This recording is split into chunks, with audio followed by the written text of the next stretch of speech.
ফার্স্টে এইটা দিয়েছি, দিয়ে ব্লেন্ড করেছি, তারপরে তার থেকে ডার্ক, এই ডার্কটা নিয়ে এই যে ক্রিজ যেটাতে সেটাতে দিয়েছি, দেওয়ার পর একদম হালকা শেড নিয়ে উপরটাতে, ঠিক আছে। এরপরে হচ্ছে দেখো এবার এটাকে পুরোটা এইভাবে কাট যখনই হবে এরকম দেখো পুরোটা দিলাম, আস্তে করে ব্লেন্ড করে নেবে।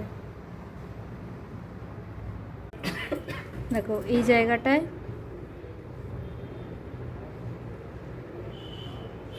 ঠিক একদম হালকাভাবে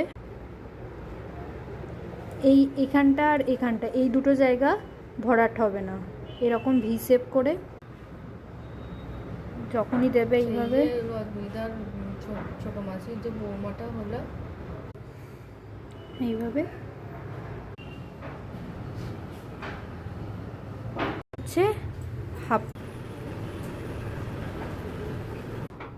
চাই মেকআপ। বুঝতে পেরেছো? বুঝতে পেরেছো?